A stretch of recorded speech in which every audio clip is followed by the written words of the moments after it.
Good afternoon, students. I welcome you on 5th of November 2020 for the first session on the topic communication and overview. To give you a brief, we are going to talk about the different aspects of communication. We are going to discuss about the importance of communication. We are also going to talk about the different segments which can make you effective communicator. So when we are going to talk about this particular chapter or the syllabus, we are going to discuss about what are the common things that we have to keep in our mind whenever we are talking about an effective communication. In case of being a student of PGDM course, many of you always think that communication is very important, but it is too difficult. In fact, if you really know how to communicate, it becomes easy for you to do any kind of work. If you want to be a businessman, if you really want to work in an organization in an effective way, only with the help of communication or with the help of your communication skills, you can definitely set your goals and achieve those goals. So please understand the importance of communication skill with the help of these sessions. And in case if you have any doubts, you have all the liberty to ask your doubts, to ask your query and get them clear. So moving ahead, when we talk about this particular chapter, communication and overview, you all need to understand when we say communication, it is sharing of the information. So what are the things that we are going to cover? What are the things that we are going to capture in this particular chapter? Let us understand it. So we are going to talk about the process of communication. We are going to talk about the principles of communication. We are also going to talk about the proper channels that we have to use when we are talking about communication skill. We are going to understand the process of communication, and then finally, we will also talk about certain common concepts like what comprehends the effective communication, what are the myths that we have to really dispel if we really want to become a great communicator. So when we talk about communication as informed, whenever we say communication, communication is flow of information. When we say flow of information, it could be in the form of instruction, it could be in the form of education, it could be in the form of sharing the information in words or probably in symbols or signals. So when we say communication, it is sharing information. Moment once when you use the word share, automatically it says that there are two different parties. There is a sender and the receiver. So unless and until there is, if there is a flow of communication between two different entities, that is sender and receiver, you cannot call it as communication. Of course, many a times it happens that you are talking to yourself and you are not only a sender but also the receiver. So keep this in your mind. Even self-talk, even when you are talking to yourself, will be considered as communication, because it is very important to note down when you are communicating, you are sharing the information from one end to the other. So when we talk about communication, it is very important to develop our skills. We have to have the right skill set if we really want to communicate very well. So how can we understand this process of communication? For that, you should know what is communication. And in order to understand what is communication, let us understand that it is a combination of words that are spoken by you along with the symbols and gesture. That means in a crux, we can say verbal plus non-verbal. Whatever information that you are sharing, whatever things that you want to communicate or convey, when you are going to share the information with the other person with the help of words that you are willing to communicate with, along with the symbol, signal, or the gesture that is created and generated by your body, will be constituting as a communication. So we should note that there are different models of communication. Even there can be different speech act theory. There can be different cooperative principles that we have to keep in our mind whenever we are talking about communication. So when we further move ahead and when we talk about communication and knowing its overview, remember, always there is a beautiful saying which is quoted by each one of us. The first impression is the long lasting impression. And when we talk about impression, this acronym impression will help you to identify the basic principles of communication.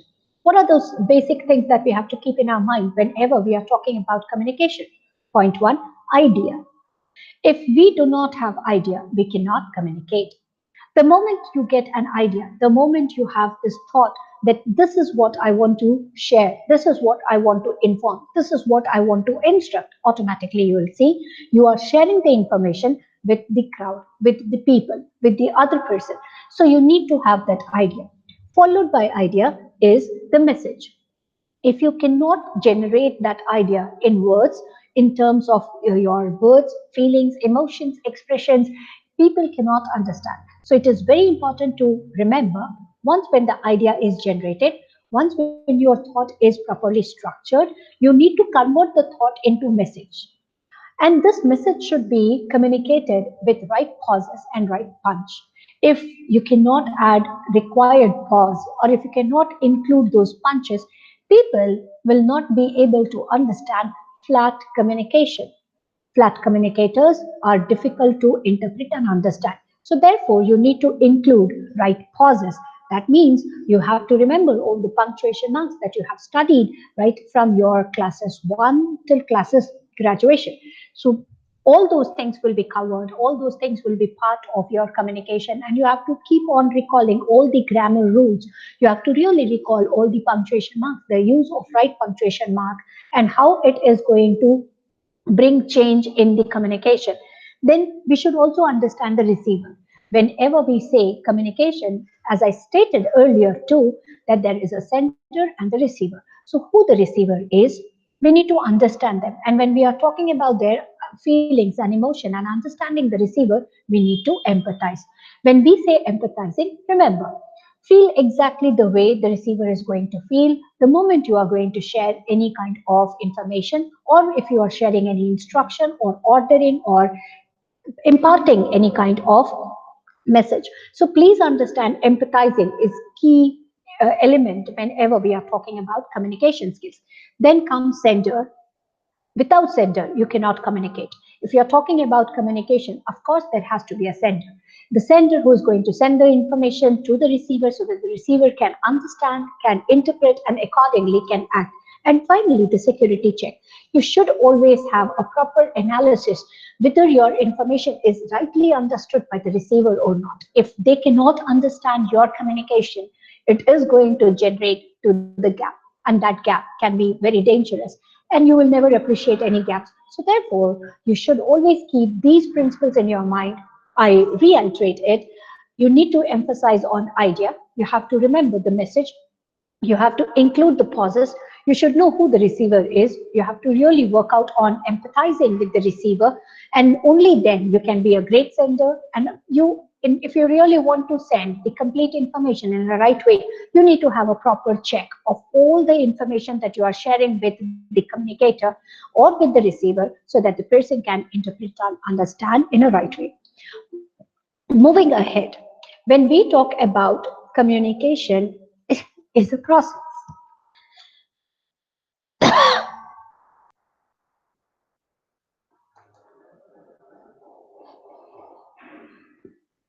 When we talk about communication as a process, we have to keep this again in our mind. As a communication, there is a sender, there is a receiver, and in between, we are going to talk about the message like encoding and decoding.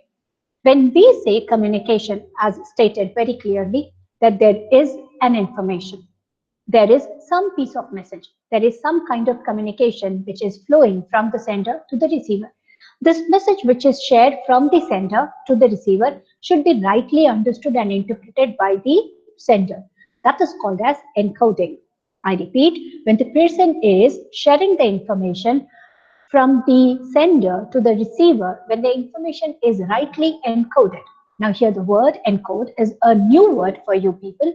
You need to understand what encoding is.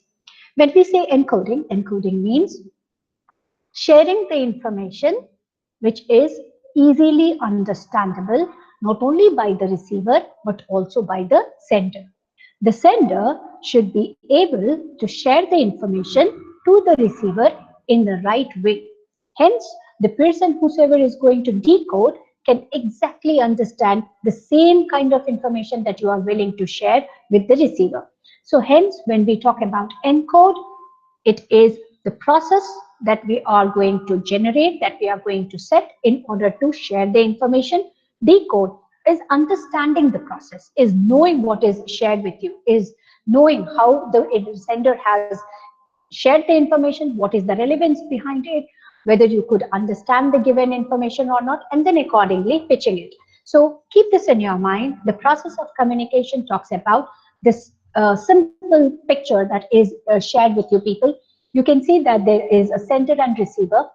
The sender is encoding the message. That means he is thinking about the message. He is sharing the message in the verbal or non-verbal form, which is properly decoded, that is, which is properly understood, delivered, and then understood by the receiver. And then there are certain elements which can really impact it. What are the elements that we are going to talk about it and how they impact? We are going to further discuss about the same in the next class. But right for the right today's session, you need to understand there has to be a medium. Whenever we talk about medium is very, very important. Right now, you people are not attending offline classes. You people are connected with your teachers with the help of a gadget, with the help of internet, wherein we are having this online communication. Now, in order to have this free flow online communication, there are two basic requirements. I should have internet connection, and that too free flow internet connection should be there without any breaks in between. And finally, I should have a gadget which can have a web camera, which can have a sound system, and which can also display the information that I'm willing to share with my students. When you do so, when you are having this information shared with all, what is going to happen is you'll ultimately see that you are getting information, you are gaining more and more information. So keep this in your mind whenever we are talking about this process of communication. When we talk about the process of communication starts from sender, ends with receiver. How does this go on? It goes on from the flow of the information from the sender to the receiver. When the information is shared from the sender to the receiver, that process is called as encode. Understanding the message by the receiver is called as decode. And there has to be some message, some information followed along with the medium. If the medium is not there, you cannot understand. So keep this in your mind that whenever we talk about communication, communication happens with the process. And this is the process that everybody, every time we follow. Say, for example, you want to make a call to your father who is living in some other part of Bihar. Now, when you make a call, when you try to contact him, you should have his contact number. And at the same time, he should also have a gadget, and there should be the network should be there, or batteries should be properly charged. Otherwise, there cannot be a proper connection that is going to that can help you to communicate with your father. So once when you are having the gadget, once when you are ready to communicate with your father, you're going to dial his number. And if you just dial your number, or when you dial your father's number, and if you are absolute silence without saying a single word, your father may keep saying hello, hello, hello, can you listen to my voice? Hello, and then he's going to disconnect. Why will he disconnect? The reason is very simple. He was expecting some reply from your end. He was expecting at least your name, the purpose for making a call, or at least a hello from your side so that he can understand that yes, you are available. But as you did not respond, and as there was absolute silence, the other person, that is receiver, could not connect. Why there was no connection? Because there was absolute silence, and therefore there was a disconnect. Similarly, next time when you are making a call, and if your father is not giving a response to you, and if he remains silent, again, that is going to lead to communication gap, or there will be disconnection. So please keep this in your mind whenever we talk about communication. There is a process. Sender and receiver are the two entities wherein they understand, they share, they understand. And once again, after the understanding of the message, you expect a reply from the receiver so that you too can understand whether the information that is shared from your end is properly understood by the other person or not. So keep this in your mind that whenever we are talking about communication skill, there is a flow, there is a process. In the process, there are two entities. Of course, there is a message, but apart from message, there has to be a proper medium. Even in telephonic medium, if you do not hear any kind of answer or reply, you cannot consider it as a complete communication process. Similarly, if you're writing an email and if you don't get any response from the other part, you will never consider it as a communication because you are waiting for the response. So waiting for response, why do we wait for the response? We want to empathize with the receiver, stating that whether they could understand exactly what we are trying to communicate with them. So keep this in your mind when we talk about the principles of communication. When we were talking about the principles of communication, that is knowing what you want to communicate through an idea, sharing the idea in the form of message, including certain pauses, and then moving towards the receiver with empathy so that the sender can properly analyze and can share the information in a right way. When you follow all these, then only you can consider your process of communication as complete. Otherwise, you will always be in dilemma. You'll always think whether the process is properly understood or whether it was properly decoded by the person or not. This is the last slide that I'm going to share in today's class, wherein we are going to talk about the basic forms of communication. When we say communication, you people are students of PGTM, you always understand, you should always know or keep this in your mind that every time it is not possible to communicate verbally. There are places, there are positions, there are situations wherein you will also communicate verbally as well as non-verbally. Right now, when you are attending my class, I know you people are attending my class because your presence is marked via some icon that is generated or made with the help of this particular gadget. Now, the moment once when that icon or when you leave the meeting or whenever you are leaving this particular class, there is a message which comes, which pops in and which shows that so and so person has left the class. So that is again verbal communication. So whenever we are talking about verbal communication includes oral as well as written. I repeat, verbal communication includes oral as well as written. When I say oral communication, that means speaking and listening. I repeat, whenever we talk about oral communication, it is speaking and listening. Right now, the online class that is going on, this is oral communication wherein I am speaking and you all are listening to me. The process goes on when you are listening to me and when someone is speaking. So listening and speaking are two-way process which keeps on continuously going on, and this is called as oral communication.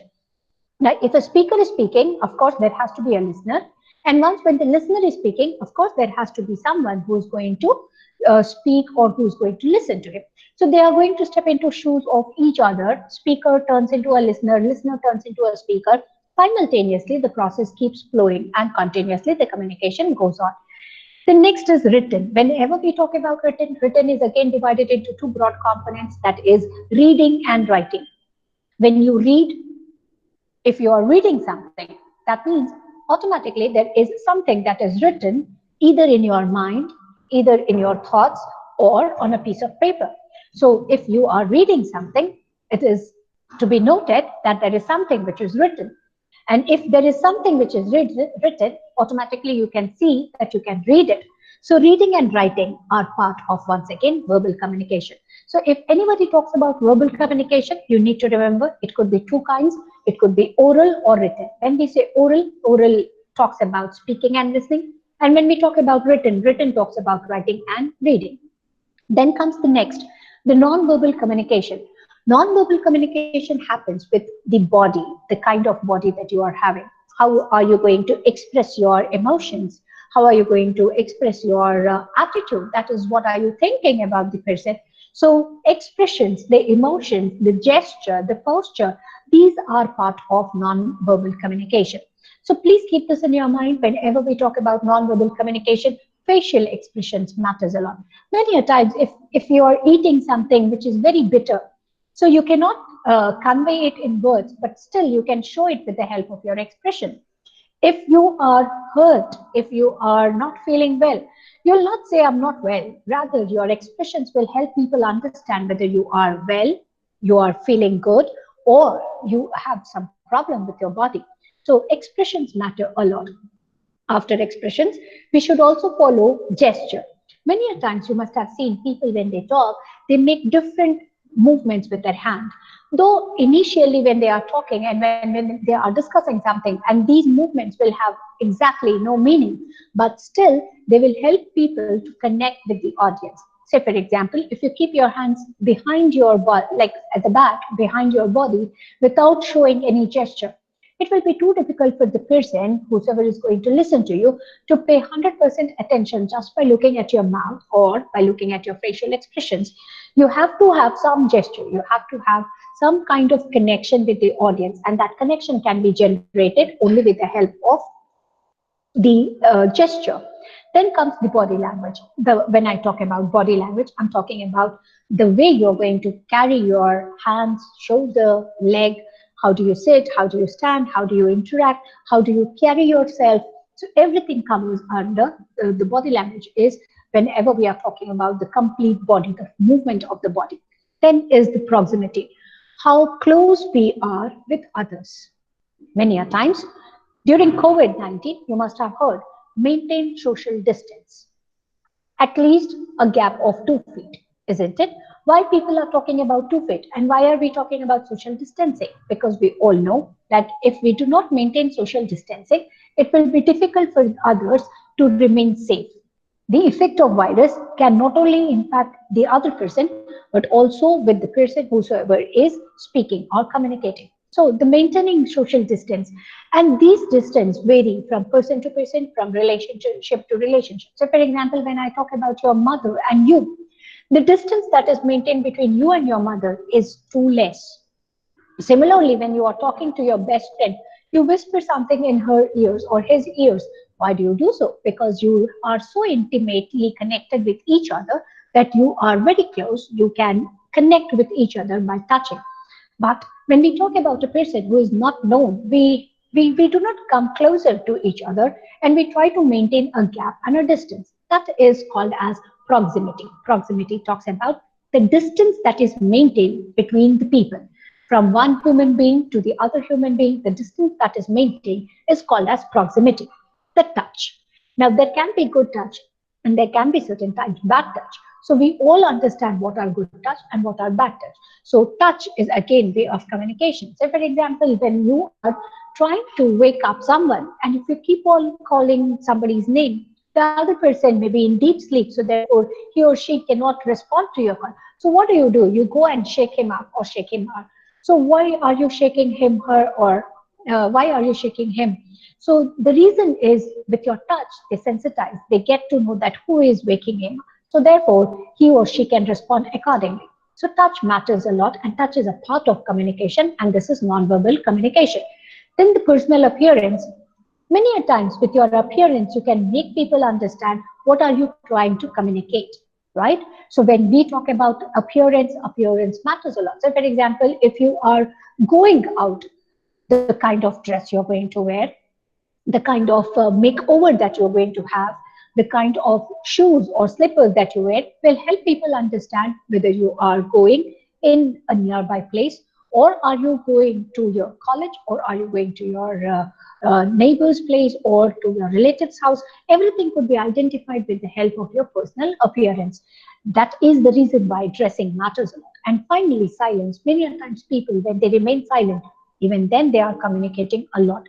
So please understand, basic form of communication talks about communication, and communication is broadly categorized into two parts, verbal as well as non-verbal. When we talk about verbal communication, we have discussed it is broadly categorized into two again. One is oral and the other one is written. When we talk about non-verbal, it covers a lot many things. It talks about facial expression, it talks about gestures, it talks about the posture or the body language. It also talks about proximity, that is the gap, the distance that a person should maintain from the other. Touch can also be the part of your non-verbal communication. Personal appearance will also communicate a lot, and silence. So today we have discussed about the two important aspects of communication. One is the process of communication, the second, the basic forms of communication. In tomorrow's class, we are going to talk about further what are the myths, what are the things that we have to really dispel if we really want to become an effective communicator. I'll request you all to kindly attend the classes on time. It won't be like repeated twice or thrice. we have already shared the information with each one of you during the orientation program that your classes are going to start from 4th. Even yesterday, none of you have attended the class. Today, that's the reason I have shared the link on your personal email ID as well as on your official email ID. But again, till 12:15, none of you have attended this session. I'll appreciate if you can really attend the classes and be very regular, because you are going to lose if you do not attend this session. All right. Thank you very much for attending this particular class. God bless you all. Take care of yourself. And in case if you have any doubts, I'm going to share the video with you all. After watching the video, in case if you have any doubt, let us clear the doubts tomorrow. The first thing that we would be doing is we are going to take the doubts from you all. After clearing your doubts, we are going to enter into the next topic or the next chapter. All right. Till then, take care of yourself. I'm not going to mark today's attendance because I see that very few students have attended. So I'll be marking 2 attendance for tomorrow's class. That is, if you are attending tomorrow's class, you will be marked 2 days attendance. So please make sure that everybody, if you are having any WhatsApp group, if you are interacting with your friends, please inform them to attend the classes on regular basis. All right. Till tomorrow, take care of yourself. God bless you all and have a fantastic day.